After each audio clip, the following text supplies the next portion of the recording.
தரக்கூடிய ஆசீர்வாதங்கள்லாம் உங்களுக்கு வந்து பலிக்கும். இன்றைக்கு நிறைய ஆசீர்வாதங்கள் நமக்கு பலிப்பதே இல்லை.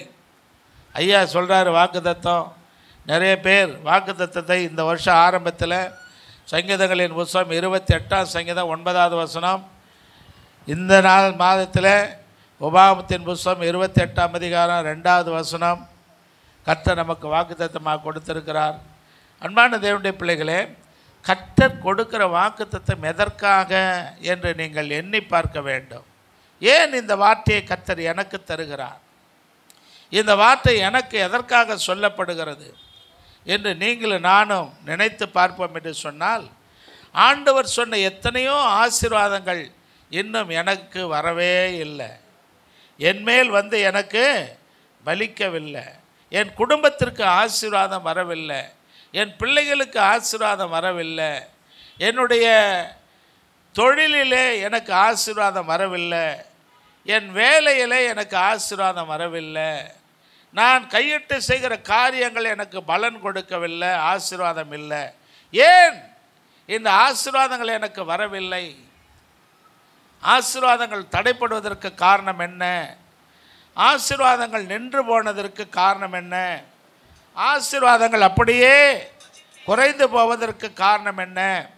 கர்த்தருக்குள் பிரியமான தேவனுடைய பிள்ளைகளே, ஆசீர்வாதங்கள் குறைவதற்கும் நின்று போனதற்கும் வராமல் இருப்பதற்கும் காரணம் ஒன்றே ஒன்று தான். தேவனாகிய கர்த்தரின் சத்தத்துக்கு செவி கொடுப்பதில்லை. அல்லேலூயா. எல்லாரும் மேனேஜர் சொன்னால் கீழ்ப்படுகிறோம். என்ன ஹெச்ஆர்ஓ அப்படி தானே? ஹெச்ஆர்ஓ தானே? ஹெச்ஆர் சொன்னால் எல்லாம் வேலை பார்க்குற தம்பிகள்லாம் ஹெச்ஆர் சொன்னால் கீழ்ப்படிவாங்க. அந்த பிரின்சிபல் சொன்னால் கீழ்ப்படிவாங்க. ஆசிரியர்கள் சொன்னால் கீழ்ப்படிவாங்க. எல்லாரும் சொல்வதை கேட்டு நடப்பார்கள். டீச்சர் என்ன சொன்னாங்க? அம்மா வீட்டிலேருந்து பிள்ளை ஸ்கூல்லேருந்து வீட்டுக்கு வந்த உடனே உங்கள் மிஸ் என்ன சொன்னாங்க, என்ன பாடம் நடத்துகிறாங்க, எடு, அதை எடு, காட்டு, நோட்டை எடு, புக்கை எடு, உடனே அதை செய் என்று சொல்லுகிறோம். நீங்கள் கர்த்தர் உங்களுக்கு சொல்லி இருக்கிறாரே, இந்த புத்தகத்தை எடுக்கிறீர்களா? இந்த புத்தகத்தை எடுத்து வாசிக்கிறீர்களா? இந்த புத்தகத்தை எடுத்து நாள்தோறும் படித்து என்ன சொல்லி இருக்கிறது என்று கவனிக்கிறீர்களா? கர்த்தருக்கு ஸ்தோத்திரம். உங்களுக்கு ஒரு காரியத்தை சொல்லுகிறேன். காலையில் நான் எழுந்து வேதத்தை வாசித்து கொண்டிருக்கிறதான போது கர்த்தர் எனக்கு ஒரு வேத பகுதியை சுட்டி காட்டினார். எரேமியா தீர்க்கதரிசியின் புஸ்தகம் 2ஆம் அதிகாரத்தை எனக்கு இப்போ வாசிக்காதீங்க, அது நீங்கள் வீட்டில் போய் வாசித்து கொள்ளுங்கள். நான் அதை வாசித்த போது கொஞ்ச நேரம் மனங்கசந்து ஆண்டவருடைய சமூகத்தில் என்னை ஒப்பு கொடுத்தேன். ஆண்டவரே, என்னை தாழ்த்தி ஒப்பு ஜெபிக்கிறேன். இந்த 2ஆம் அதிகாரத்தில் சொல்லப்பட்டிருக்கிற பல காரியங்கள் என்னை இடித்து உரைக்கிறது, என்னை நசுக்குகிறது. ஆண்டவரே, என்னை என்ன செய்கிறது? என்னை இடித்து உரைக்கிறது, என்னை நசுக்குகிறது. இடிப்பார இல்லா ஏமரா மன்னன் கெடுப்பாரின்றி தானே கெடுவான் என்பது திருக்குறள், திருவள்ளுவர் சொல்லே ஒரு வார்த்தை. இடிப்பாறை எல்லாம் ஏமரா மன்னன்னா என்ன அர்த்தம்? இடித்து உரைத்தனது இந்தந்த காரியம் தப்பு, இதை சரி செய் என்று ஆலோசனை சொல்வதற்கு ஒரு ராஜாவுக்கு, ஒரு அரசனுக்கு ஆட்கள் இல்லை என்றால் அந்த ராஜா செய்கிற ஆட்சி கவிழ்ந்து போய்விடும். அந்த ராஜா ஆட்சியில் இருக்க மாட்டான், அந்த ராஜாவினுடைய ஆட்சி பறிபோய்விடும் என்று திருவள்ளுவர் சொல்லுகிறார். நம்முடைய வாழ்க்கையை இடித்து, நம்முடைய வாழ்க்கையை உடைத்து நம்மை கட்டுகிற வசனங்கள் இதிலே தான் இருக்கிறது.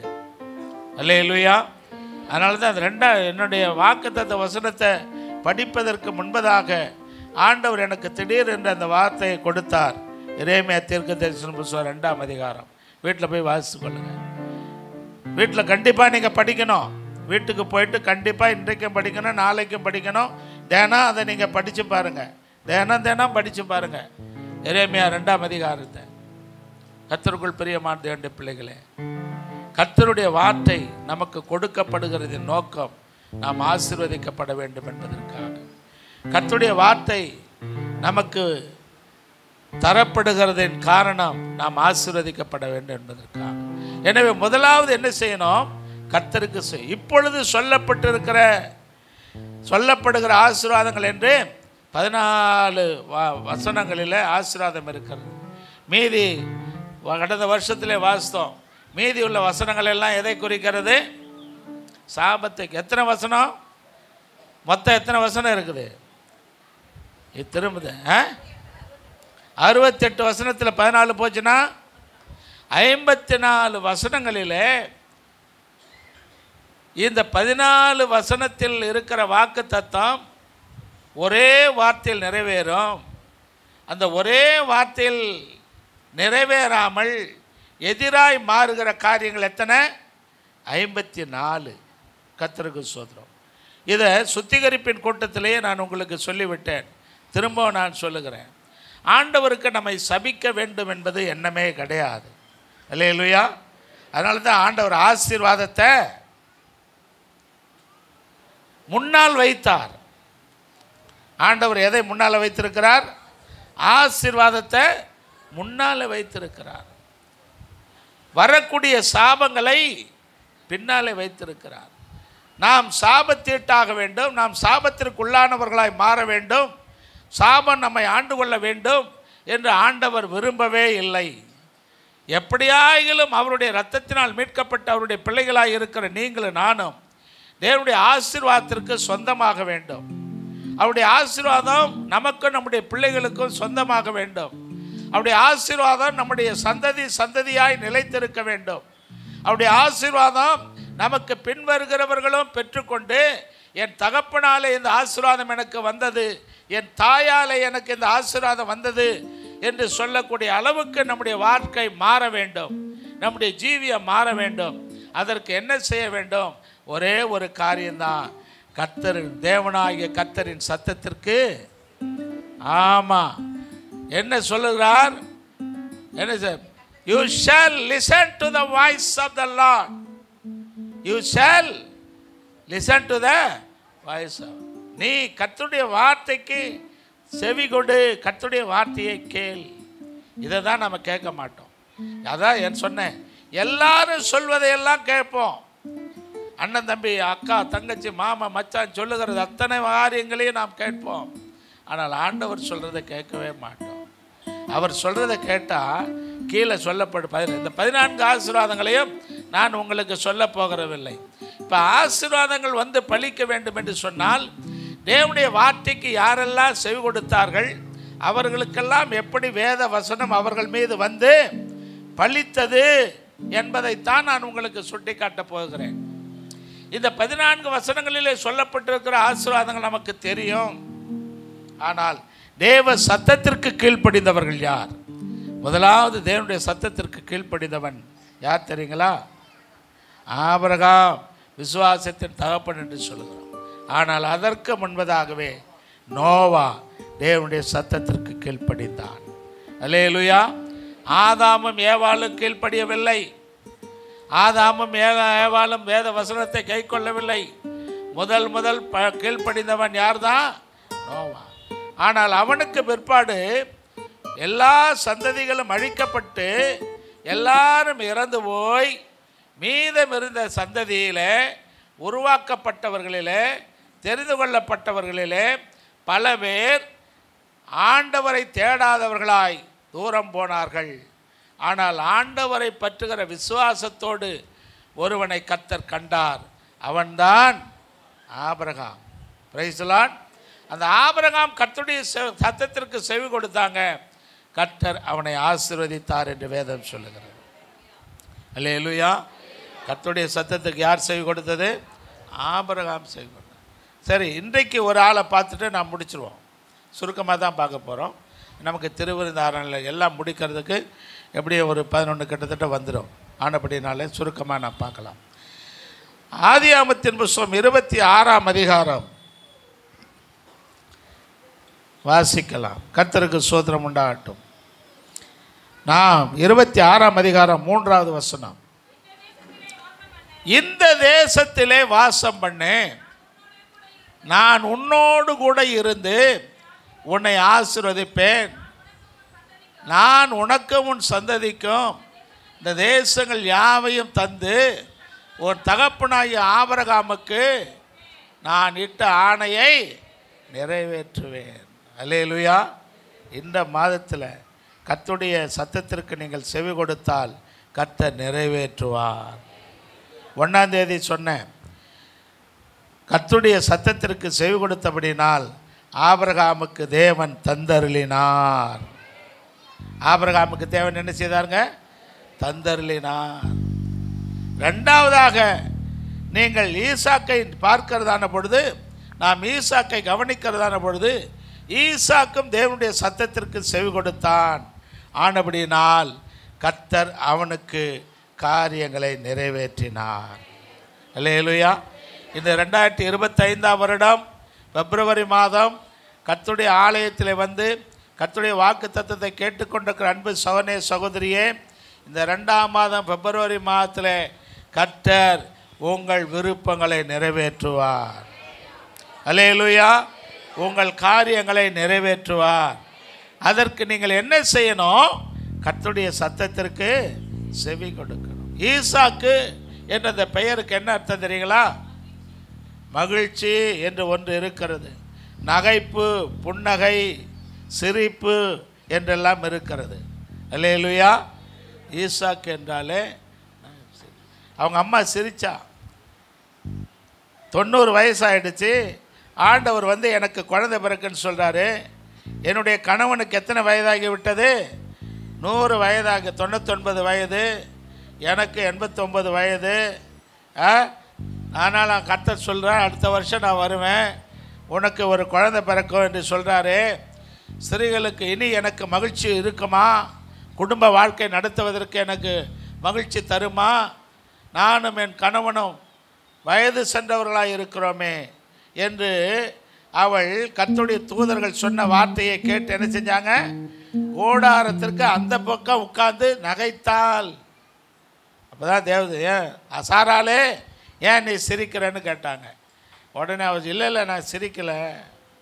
ஆனால் அவள் உள்ளத்துக்குள்ளே நினைத்து கொண்டாள், கர்த்தருக்கு ஸ்தோத்திரம், இது நடக்குமா? இப்படி நடக்குமா? கர்த்தரால் கூடாதது ஒன்றுமே இல்லை. அல்லேலூயா.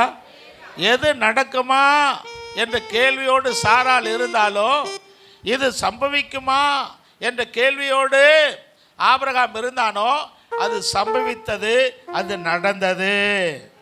தேவன் அவர்கள் கேட்டதை தந்தருளினார். அல்லேலூயா. ஆபிரகாம் கேட்டதை தந்தருளினார். கர்த்தருக்கு ஸ்தோத்திரம். இப்பொழுது இந்த மகிழ்ச்சி என்று சொல்ல, நகைப்பு அல்லது சிரிப்பு என்று சொல்லப்படுகிறதான அந்த ஈசாக்குக்கும் கர்த்தர் சொல்லுகிறார், நீ இந்த தேசத்திலே வாசம் பண்ணு. அல்லேலூயா. இப்பொழுது ஆபிரகாம் இருந்த இடத்திலிருந்து புறப்படுகிறான். ஏன் என்று சொன்னால், தேசத்திலே என்ன வருகிறதுங்க? பஞ்சம் வருகிறது. தேசத்திலே பஞ்சம் வந்தபோது ஆபிரகாம் இருந்த இடத்திலிருந்து ஈசாக்கு புறப்படுகிறான். அவன் தகப்பன் எகிப்துக்கு போனது போல இவனும் எகிப்திற்கு போக வேண்டும் என்று விரும்புகிறான். இவனும் எங்கே போக வேண்டும் என்று விரும்புகிறான்? எகிப்துக்கு போகணும். எகிப்திற்கு போனால் என் பஞ்சம் தீர்ந்துவிடும், எனக்கு இருக்கிற உபத்திரவம் மாறிவிடும், எனக்கு இருக்கிற பிரச்சனை மாறிவிடும், நானும் என்னோடு இருக்கிற என் வேலைக்காரர்களும் என் ஆடு மாடுகளும் பிழைத்து கொள்வதற்கு நான் இந்த இடத்தில் இருந்தால் பஞ்சத்தில் நாங்கள் அகப்பட்டு மடிந்து போய்விடுவோம். ஆனபடினாலே நான் இங்கிருந்து புறப்பட போகிறேன் என்று ஒரு தீர்மானம் எடுத்து ஈசாக்கு புறப்பட ஆரம்பித்து வருகிறான். பிரயாணப்பட்டு வருகிறான். பிரயாணப்பட்டு அவன் கேராருக்கு வருகிறான். கேரார் பெலிஸ்தேரின் தேசம். கேரார் எந்த தேசங்க? பெலிஸ்தேரின் தேசம். அவன் கேராருக்கு பெலிஸ்தேரின் தேசத்திலே வருகிறதான பொழுது, பெலிஸ்தியர் என்று சொன்னால் என்ன அர்த்தங்க? பிரயாணம், பில்கிரிம்ஸ் என்று பொருள். பில்கிரிமேஜ், பெலிஸ்தேரின் நாட்டுக்கு அந்த அர்த்தம் என்னங்க? பிரயாணப்பட்டு போகிறோம், யாத்திரை செய்யக்கூடிய இடம் இந்த கேரார் பட்டணம். கேராரிலே ஆபிரகாமும் தங்கியிருந்தான். கர்த்தருக்கு ஸ்தோத்திரம் உண்டாகட்டும். இப்பொழுது எகிப்துக்கு புறப்பட்டு போகிற ஈசாக்கு கேராருக்கு வந்ததான பொழுது ஆண்டவர் சொல்லுகிறார், நீ எகிப்திற்கு போகக்கூடாது. ஆமென். நீ எங்கே போகக்கூடாது? எகிப்திற்கு போகக்கூடாது. நீ என்ன செய், இந்த கேராரிலேயே நீ தங்கி இருக்க வேண்டும். கர்த்தர் அவனுக்கு தரிசனமாகி, நீ எகிப்துக்கு போகாமல் நான் உனக்கு சொல்லும் தேசத்திலே, நான் சொல்கிற இடத்துல தான் நீ இருக்கணும். ஆமென். அல்லேலூயா. ஈசாக்கு ஆபிரகாம் தேவனுக்கு செவி கொடுத்து தேவனுக்கு கீழ்ப்படிந்து விசுவாசத்தை காத்து கொண்டவன். ஈசாக்கு தகப்பனுக்கும் தாய்க்கும் கீழ்ப்படிந்து கர்த்தருடைய வார்த்தையை காத்து கொண்டவன். அல்லேலூயா. ஈசாக்கு யாருங்க? தகப்பனுடைய தாயினுடைய வார்த்தையை கேட்டு கீழ்ப்படிந்து கர்த்தருடைய ஆசீர்வாதத்தை பெற்றுக்கொண்டவன். கர்த்தருக்கு ஸ்தோத்திரம் உண்டாகட்டும். இந்த ஆபிரகாம் தன் வாழ்க்கையிலே பலவிதமான கஷ்டங்களை அனுபவித்தவன், பல பாடுகள் உபத்திரவங்களுக்கு நேராக கடந்து போனவன். ஆனால் ஈசாக்கு எந்த கஷ்டமும் படவில்லை. ஆபிரகாம் சவதரித்து வைத்திருந்த எல்லா பொருட்களும் செல்வமும் ஐஸ்வர்யமும் ஈசாக்குக்கு சொந்தமாய் இருந்தபடியினாலே ஈசாக்கு செல்வமாய் வாழ்ந்தவன்.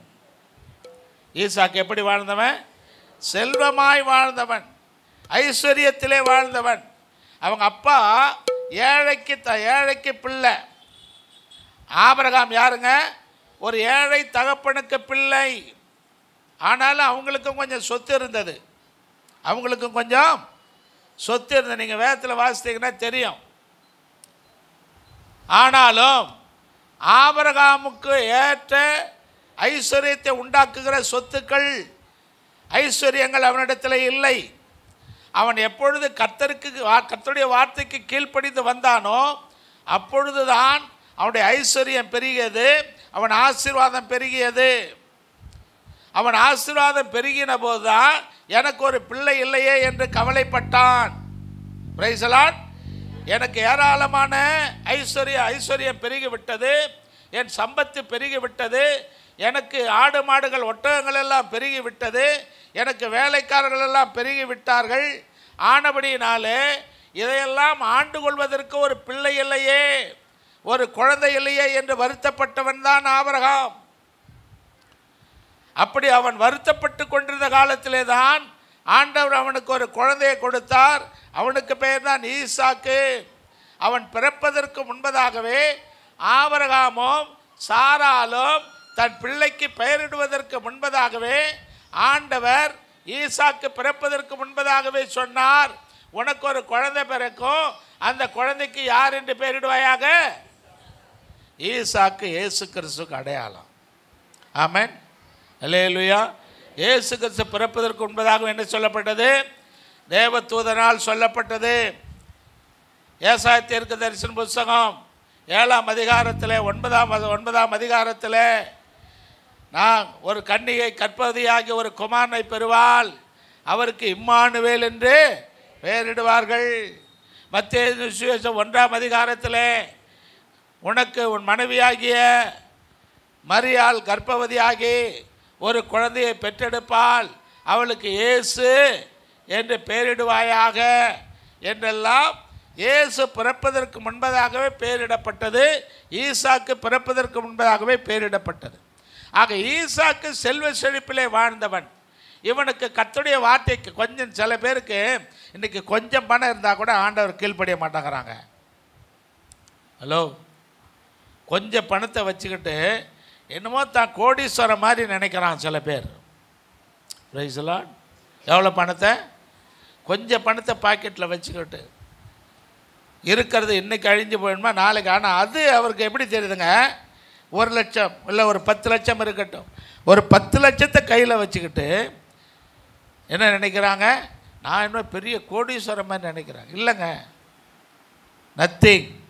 நான் எப்போவுமே சொல்கிறேன், இப்போவும் சொல்கிறேன், எப்போவும் சொல்லுவேன், பணத்தை வைத்து நீங்கள் உங்களுக்கு கோடீஸ்வரர்களாக நினைக்காதீங்க. அல்லையிலே வரமாட்டேங்குது. உங்கள் கையில் இருக்கிற பணத்தை வச்சுக்கிட்டு நீங்கள் கோடீஸ்வரன்னு நினைக்காதீங்க. It's nothing before the Lord. ஒரே நிமிஷத்தில் செல்வம், அது செல்வம். எங்கள் அப்பா அடிக்கடி எங்கள் அப்பா சொல்லுவார், எங்கள் அப்பா சொன்ன வார்த்தைகள் தான் தெரியும் எனக்கு. ஆமென். செல்வம் செல்வம். எப்பா தம்பி, இந்த பொருளுக்கு, ஐஸ்வர்யத்துக்கு, பணத்துக்கெல்லாம் செல்வம் என்று பேர் வச்சுருக்காங்களே, தெரியுமா என்று எங்கள் அப்பா ஒரு நாள் கேட்டார். தெரியாதப்பா. அப்பா, இந்த செல்வம் என்பது ஒருத்தன் கையில் இருந்தால் அது செல்வம்னு அர்த்தம். இன்றைக்கு உன் கையில் இருக்கிறேன், நாளைக்கு நான் என்ன செஞ்சிருவேன், சென்று விடுவேன், வேறு ஒருத்தன் கைக்கு மாறி விடுவேன். அதுதான் பாட்டுக்காரனே எழுதினான், கைக்கு கை மாறும் பணமே உன்னை கைப்பற்ற நினைக்குது மனமே. இன்றைக்கி என் கையில் இருக்க, நாளைக்கு உன் கையில் இருக்கும், அடுத்த நாள் யார் கையில் இருக்குன்னு தெரியாது. பணம் நமக்கு வாழ்க்கை அல்ல. பணம் வேணுங்க, பணம் முக்கியம். பணம் சம்பாதிக்கணும், பணத்தை ஈட்டணும், பணத்தை சேகரிக்கணும். ஆனால் பணம் என்பது நிரந்தரம் அல்ல. சத்தமாக சொல்லுங்கம்மா. பணம் வேண்டான்லாம் சொல்ல மாட்டேன், சம்பாதிக்கிங்கன்னு சொல்ல மாட்டேன், பேங்கில் போட்டு வைக்காதீங்கன்னு சொல்ல மாட்டேன். அக்கௌண்ட்டில் போடுங்க, பேங்க்கில் போடுங்க, உங்கள் அக்கௌண்ட்டு நிறைய பணத்தை நிரப்புங்க. இப்போ எல்லாத்துக்கும் என்ன செய்யுங்க, நீங்கள் இப்போ வச்சுருக்கிற பணத்துக்கு 60% டேக்ஸ். உங்கள் பணம் பேங்க்கில் இருந்தால் அதுக்கு எத்தனை வருஷம் சதவீதம் டேக்ஸு? 60% டேக்ஸு. பா, கேட்டு பயந்து போயிட்டேன் நான். கேட்டு என்ன செஞ்சிட்டேன்? ஆமாங்க, நீங்கள் ஒரு 6 லட்ச ரூபா வச்சுருந்தா அந்த 6 லட்சத்துக்கு டேக்ஸ் எவ்வளோ? 60,000 ரூபா. அப்போ உங்கள் பணம் எவ்வளோ தான் அங்கே இருக்குது? 6 லட்சத்தில் 60,000 போயிட்டால் மீதி எவ்வளோங்க இருக்கும்? 540 தான் இருக்கும். உனக்கு சேர வேண்டிய பணம் 540 தான். 60 லட்சம் எனக்குன்னு சென்ட்ரல் கவர்மெண்ட் எடுத்துக்குது. ஆனால் தமிழ்நாட்டுக்கு ஒன்றுமே கொடுக்க மாட்டேங்கிறான். இது வழியெல்லாம் இந்த வழியாக போனால் கூட எனக்கு பிரச்சனை இல்லை. தமிழ்நாட்டுக்கு சேர வேண்டிய பணம் இன்னும் வந்து சேரவில்லை. 60% டேக்ஸ் எடுக்கிறது. ஏழை மக்களுடைய, நடுத்தர மக்கள் கொஞ்சம் கொஞ்சமாக சேமித்து வைக்கிற பணத்தில், நடுத்தர மக்கள் கஷ்டப்பட்டு சம்பாதிக்கிற பணத்தில் அரசாங்கம் பாதியை பிடுங்கிக்குது. அப்படியே நீங்கள் சாப்பிட்றதுக்கு வரி, பிஸ்கட்டுக்கு வரி, இட்லிக்கு வரி, தோசைக்கு வரி, சட்னிக்கு வரி, சாம்பாருக்கு வரி, எல்லாருக்குமே எல்லாத்துக்கும், பாப்கார்னுக்கு வரி, பாப்கார்ன் சாப்பிட்ற பாப்கார்னுக்கு வரி, மிட்டாய் சாக்லேட்டுக்கு வரி. என்ன கொடுமைங்க இது. சரி வேண்டாம், எத்தனை ஆனாலும் பணம் இருக்கட்டும். பணம் அந்த கொள்ளை அடிச்சுட்டு போகிறவன் அவன் எங்கே கொண்டு போய் வச்சுட்டு போவான்னு தெரியாது. கர்த்தருக்கு ஸ்தோத்திரம் உண்டாகட்டும். எனவே கர்த்தருக்குள் பிரியமான தேவனுடைய பிள்ளைகளே, பணம் செல்வத்திலே வளர்ந்தவன், ஆனாலும் இவன் செல்வத்தை நம்பவில்லை. இவன் தகப்பனும் தாயும் கற்றுக் கொடுத்த தேவனை நம்பினான். அல்லேலூயா. அவன் தகப்பனும் தாயும் கற்றுக் கொடுத்த யாரை நம்பினான்? இன்றைக்கு அருமையான வாலிப தம்பிகளே, உங்கள் அப்பா அம்மா உங்களுக்கு சொல்லி கொடுத்த இயேசுவை நம்பு, இயேசுவை பிடித்துக்கொள், இயேசுவை சொந்தமாக்கிக்கொள், இயேசுவை விட்டு விடாதே, இயேசுவுக்கு பிள்ளையாக இரு, இயேசுவை கவனித்து நட, இயேசுவை பார்த்து நட. ஆண்டவர் சொல்லியிருக்கிற வேத வசனத்தை உன் வாழ்க்கையில் கை கொண்டு உன் வாழ்க்கையில் இன்பமும் ஆசீர்வாதங்களும் நன்மைகளும் அது கோடி கோடியாய் பெருகி கொண்டே இருக்கும். அல்லேலூயா.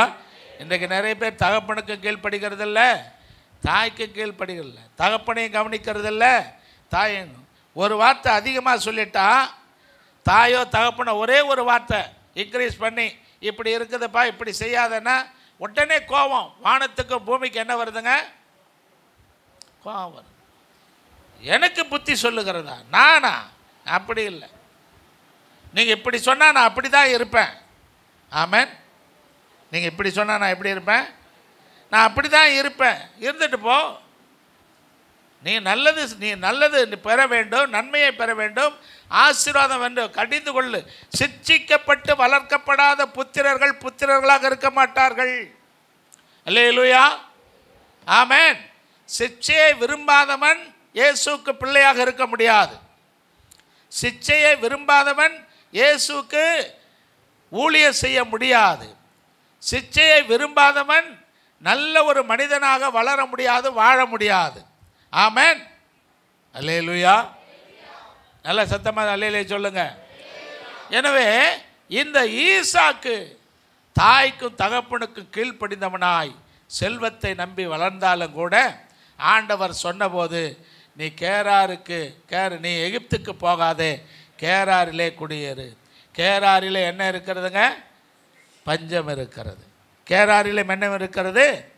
ஆனால் ஆண்டவர் சொல்கிறார், நீ எகிப்துக்கு போகாத, எந்த இடத்தில் பஞ்சம் இருக்கிறதோ பஞ்சம் இருக்கிற இடத்தில் தான் நீ இருக்க வேண்டும்.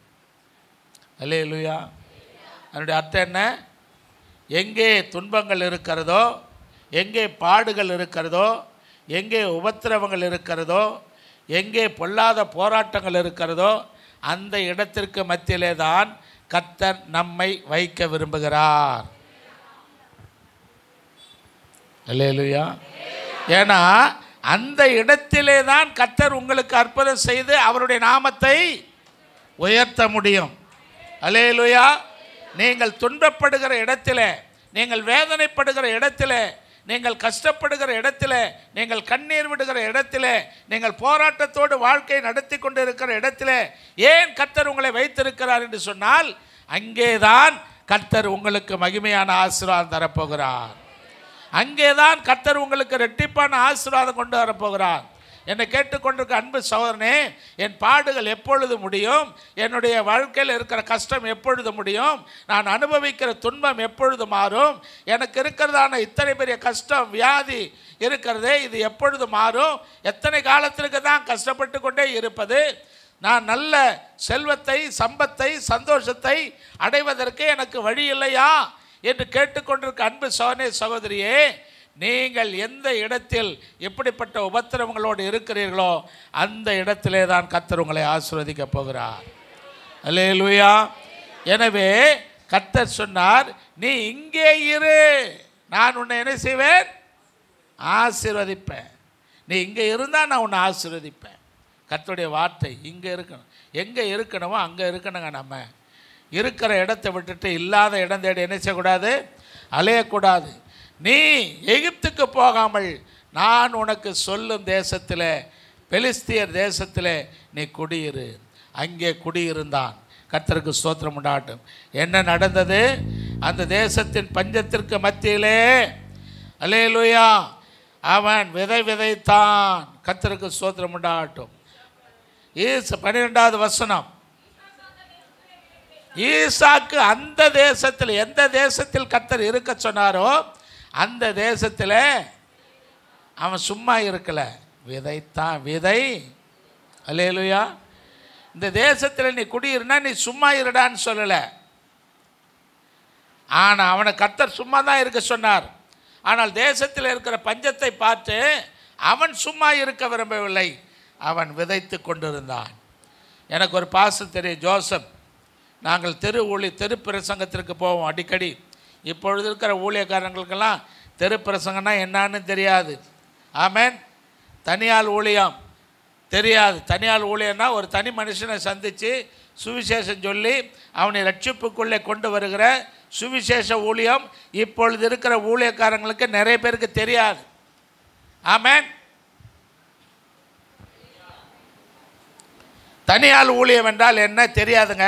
ஒரு தனிப்பட்ட மனுஷனை போய் சந்தித்து பேசி பேசி பேசி அவனை ரட்சிப்புக்குள்ளே வழி நடத்துவதுதான் தனியால் ஊழியம்.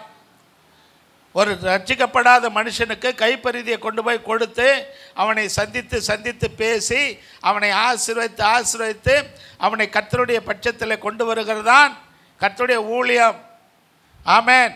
அதனால் அந்த பாஸ்டர் சொல்லுவார், நாங்கள் தெருப்பிரசங்க ஊழியத்திற்கு போவோம். அப்போ சொல்லுவார், ரூபன் என்னக்கிட்ட தான் அடிக்கடி பேசுவார். என்ன தான் அவர் வெளி ஊருங்களுக்கெல்லாம் திருநெல்வேலி வரைக்கும் நிறைய பேரை நான் கொண்டு போய் அறிமுகப்படுத்துகிறேன்னு சொல்லி கூப்பிட்டுட்டு போனார். கர்த்தருக்கு ஸ்தோத்திரம். எனவே என்னை அழைத்து கொண்டு போன அந்த பாஸ்டர் சொல்லுவார், ரூபன் நீ அழுது கொண்டு இருந்தாலும் உழுது கொண்டிரு. ஆமென். நீ அழுது கொண்டு இருந்தாலும் எப்படி இருக்கணுமா? உழுது கொண்டிரு. உன் வாழ்க்கை அழுகையாக இருக்கலாம், அழுகையும் கண்ணீரும் இருக்கிறதே என்று நீ சும்மா இருக்காத. நீ அந்த நேரத்தில் தான் உன் தொழிலை நீ நடத்த வேண்டும். அல்லேலூயா. நீ கஷ்டப்படுகிற நேரத்தில் தான் உன் வேலையை நீ செய்ய வேண்டும். நீ சும்மா இருக்கக்கூடாது. எனக்கு கஷ்டம் இருக்கிறதே, எனக்கு போராட்டம் இருக்கிறதே, எனக்கு கடன் இருக்கிறதே என்று சும்மா உட்கார்ந்தா கடன் மாறவே மாறாது. அது மாறுவதற்கு ஏதாயிலும் ஒரு காரியத்தை செய்ய வேண்டும். அந்த தேசத்தில் ஈசாக்கு என்ன செஞ்சாங்க? Then Isaac sowed in that land and received in the same year and 100 times, and the Lord blessed him. அல்லேலூயா. கர்த்தர் அவனை 100 மடங்கு ஆசீர்வதித்தார். அந்த தேசத்தில் அவன் என்ன செய்தான்? விதைத்தான். எங்கே பஞ்சம் இருக்கிறதோ அங்கே விதைக்க. எதை விதைக்கணும்? அவனுக்கு விதை விதைக்கக்கூடிய தானியம் இருந்தது, அவனுக்கு விதை விதைக்கக்கூடிய நிலம் இருந்தது. நமக்கு நிலமும் இல்லை, தானியமும் இல்லை. உங்கள் வீட்டில் யார் வீட்டிலே தானியம் இருக்குதா? நெல் இருக்கா? கம்பு இருக்கா? சோளம் இருக்கா? கேழ்வரகு இருக்கா? விதை தானியங்கள் உங்கள் வீட்டில் இருக்குதா? என் வீட்டில் விதை தானியமெல்லாம் இருக்குது என்று சொல்லுங்க. ஒரு அல்லேலூயா சொல்லுங்கள். நம்ம வீட்டில் எந்த விதை தானியமும் இல்லை, விதைக்கக்கூடிய இடமும் இல்லை, விதைப்பதற்கு இடமும் இல்லை. காப்ரியேல் பிரதருக்கு இருக்குது, ஆனால் அவர் விதைக்கவும் இல்லை. ஆமாம், அவர் ஒத்திக்க விட்டார். கர்த்தருக்கு ஸ்தோத்திரம். இருக்குது. ஆமென். அல்லேலூயா. ஆமென். அவருக்கு ஒருத்தருக்கு தான் இங்கே இருக்கிறதுல நிலம் இருக்குன்னு நினைக்கிறேன். கர்த்தருக்கு ஸ்தோத்திரம் உண்டாகட்டும். ஆனபடினால நமக்கு விதையும் இல்லை, நிலமும் கிடையாது. அப்போ நாம் எதை விதைக்கணும்? வேத வசனத்தை விதைத்து கொண்டிருக்க வேண்டும். அல்லேலூயா. வேத வசனத்தை நீங்கள் எங்கே விதைக்க? யார்கிட்ட போய் விதைக்கிறது? வேத வசனத்தை உன் பிள்ளைகளுக்கு சொல்லு, வேத வசனத்தை உன் மனைவிக்கு சொல்லு, வேத வசனத்தை உன் குடும்பத்தாருக்கு சொல்லுங்கள், வேத வசனத்தை உங்களோடு இருக்கிற உங்கள் நண்பர்களுக்கு சொல்லுங்கள், வேத வசனத்தை உங்களோடு வேலை பார்க்கிறவர்களுக்கு சொல்லுங்கள், வேத வசனத்தை உங்களுக்கு நெருங்கினவரிடத்திலே சொல்லுங்கள். இந்த வேத வசனத்தை பற்றி, இந்த வேதத்தை பற்றி நீங்கள் சொல்லிக்கொண்டே இருங்கள், விதைத்து கொண்டே இருங்கள். இது ஒரு நாள் விளைந்து அறுவடைக்கு வந்துவிடும். அல்லேலூயா. நாம் யாருக்குமே சொல்கிறதில்ல வசனத்தை, யாருக்குமே பேசுகிறதில்ல வசனத்தை. எங்கேயும் போய் யாரிடத்தில் சொல்வது என்று நமக்கு தெரியல. ஏங்க, உங்கள் உற்ற நண்பர்கள், உயிர் நண்பர்கள் இருக்கிறார்களே, உங்களுக்கு உயிரை கொடுக்கறது கூட நண்பர்கள் இருக்கிறாங்க சில பேருக்கு. ஆமென். சொல்லுவான், நான் உயிரையே தருவேன்.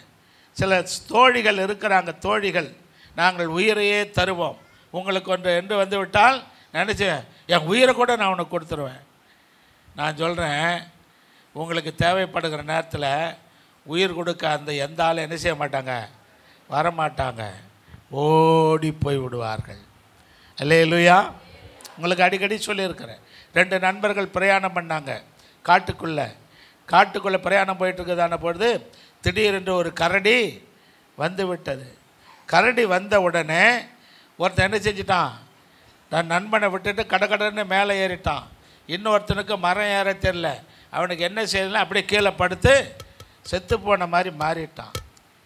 கரடிகள் எப்பொழுதும் செத்து போன பழத்தை என்ன செய்யாதுங்க? சாப்பிடாது.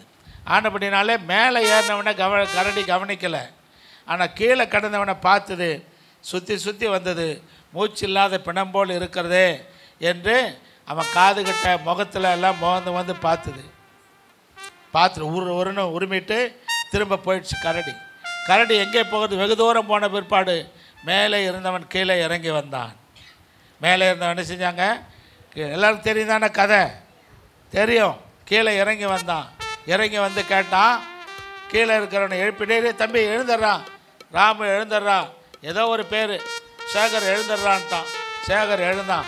சரி, நீ என்னடா பண்ணி இவ்வளோ நேரம் எங்கே? நான் மரத்து மேலே ஏறிட்டு இருந்தேன், எனக்கு தெரியும். ஆனால் கரடி உன்னை வந்து சுற்றி வந்து உங்கள்கிட்ட ஏதோ சொன்னது போல் இருந்ததே, என்னடா சொன்னதுன்னு கேட்டான். ஆபத்து வர நேரத்தில் உதவாத நம்ம நண்பனை நம்பாத, உனக்கு உதவி செய்ய முன்வராத நண்பனை, உன்னை விட்டு ஓடி போன நண்பனை நம்பாத. இப்படிதாங்க சில பேர் நட்பு பாராட்டுவார்கள், உயிருக்குயிராய் இருப்பது போல காண்பிப்பார்கள்.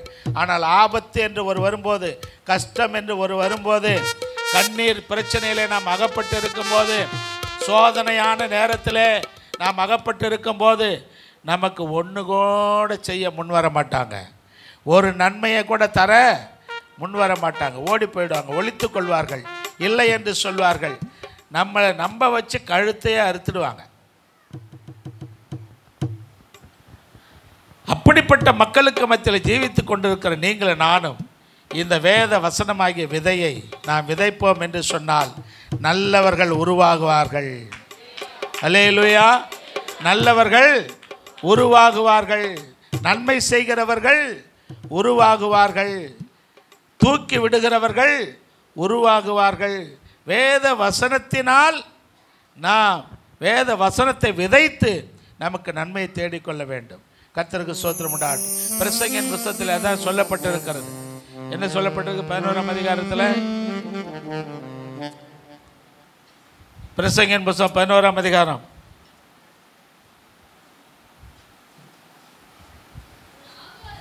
உன் ஆகாரத்தை தண்ணீரில் மேல் போடு, நீண்ட நாட்களுக்கு பிற்பாடு அதன் பலனை. அப்போ எது ஆகாரம்? வேத வசனம் தான் ஆகாரம், வேத வசனம் தான் அப்பம் என்று வேதம் சொல்லுகிறது. இந்த வேத வசனமாகிய ஆகாரத்தை, இந்த விதையை நீங்கள் நான் தண்ணீர், தண்ணீர் ஜனத்தை குறைக்கும். தண்ணீர் எதை குறிக்கும்? ஜனத்தை குறிக்கும், ஜனங்களை குறிக்கும். ஜனங்களுக்கு இந்த வேத வசனத்தை சொல்லுங்கள், நெடுநாட்களுக்கு பிற்பாடு அதன் பலனை நீங்கள் காண்பீர்கள். அல்லேலூயா. எனவே ஈசாக்கு கர்த்தருடைய சத்தத்திற்கு செவி கொடுத்தான், கீழ்ப்படிந்தான், அவன் 100 மடங்கு பலனை பெற்றுக்கொண்டான். நீங்களும் நானும் யாருக்கு கீழ்ப்படியணும்? யாருக்கு? கர்த்தருக்கு, கர்த்தருடைய வார்த்தைக்கும் கீழ்ப்படிந்தால் இந்த வருடத்தில் அல்ல, இந்த மாதத்தில் நீங்கள் 100 மடங்கு பலனை பெறுவீர்கள். இந்த மாதத்தில் உங்களுக்கு 100 மடங்கு ஆசீர்வாதம் வரும். எந்த மாதத்தில்? இந்த மாதத்தில் உங்களுக்கு எத்தனை மடங்கு ஆசீர்வாதம் வரும்? 100 மடங்கு ஆசீர்வாதம் வரும். உண்மையை சொல்றேன். ஈசாக்கு செவி, ஆபிரகாம் செவி கொடுத்தான், அவனுக்கு தந்தருளினார். ஈசாக்கு செவி கொடுத்தான், ஈசாக்கு மேல் கர்த்தர் சொன்ன ஆசீர்வாதம் வந்து பஞ்சமான தேசத்திலே கூட, ஒன்றுமில்லாத இடத்தில் கூட அவனுக்கு கர்த்தர் விளைச்சலை உண்டாக்கினார். எங்கே ஒன்றுமில்லையோ, எந்த இடத்தில் உங்களுக்கு வேலை ஆகவில்லையோ அந்த இடத்துல உங்கள் வேலை முடிக்கப்படும். அல்லேலூயா. எந்த இடத்திலிருந்து ஒன்று வராது என்று நினைக்கிறீர்களோ அந்த இடத்திலிருந்து உங்களுக்கு நன்மை வரும். அல்லேலூயா. எந்த மனுஷனால் எனக்கு நன்மை இல்லை என்று நீங்கள் நினைத்து கொண்டிருக்கிறீர்களோ அந்த மனுஷன் உங்களுக்கு நன்மை செய்கிறவனாய் மாறுவான். எந்த வேலை உங்களுக்கு ஆதாயம் தரவில்லையோ அந்த வேலையிலிருந்து உங்களுக்கு ஆதாயம் வரும். எந்த தொழில் நஷ்டப்பட்டு போயிருக்கிறதோ அந்த தொழில் உங்களுக்கு லாபத்தை உண்டாக்கும். எந்த சரீரம் உங்களுக்கு வேதனையை கொடுக்கிறதோ, எந்த சரீரத்தின் அவயவங்களால் நீங்கள் பாதிக்கப்பட்டு இருக்கிறீர்களோ பாதிக்கப்பட்ட அவயங்கள் எல்லாம் சுகமடையும். பாதிக்கப்பட்டு இருக்கிற உங்கள் சரீரத்திற்குள்ளே சுகம் வரும். அல்லேலூயா. நீங்களும் நானும் கர்த்தருடைய வார்த்தைக்கு கீழ்ப்படிந்தால் நமக்கு எது இல்லையோ அது இருப்பதாக கர்த்தர் காண்கிறார். எல்லாருக்கும் அந்த தேசத்தில் விளைச்சல் இல்லை, ஆனால் ஈசாக்குக்கு ஒரு விளைச்சல் இருந்தது. ஆமென். அல்லேலூயா. விளையாத ஒரு இடத்துல கர்த்தர் ஈசாக்குக்கென்று விளைய செய்தார். அல்லேலூயா. இது தேராது, இது உதவாது, இது நஷ்டம்தான், இனிமேல் இதனால் பிரயோஜனம் இல்லை என்று நீங்கள் எதை நினைக்கிறீர்களோ அதையே கர்த்தர் உங்களுக்கு பிரயோஜனம் தரும்படி மாற்றுவார். அல்லேலூயா. ஆனபடினால இந்த மாதம் கர்த்தர் உங்களுக்கு செவி கொடுக்கிற மாதம். நீங்கள் கர்த்தருக்கு செவி கொடுத்தால் கர்த்தர் உங்களுக்கு செவி கொடுத்து உங்கள் இல்லாமையிலே இருப்பதை தருவார். உங்கள் இயலாமையிலே இருப்பதை தருவார். நீங்கள் விரும்புகிறதெல்லாம் கர்த்தர் கொடுத்து உங்களை ஆசீர்வதிப்பார். எல்லாரும் எழுந்து நிற்போம். போன வாரம் சொன்ன இல்லைங்களா, எல்லாரும் டக்குன்னு எழுந்து இல்லைங்க. ஒரு கர்த்தருடைய தாசன்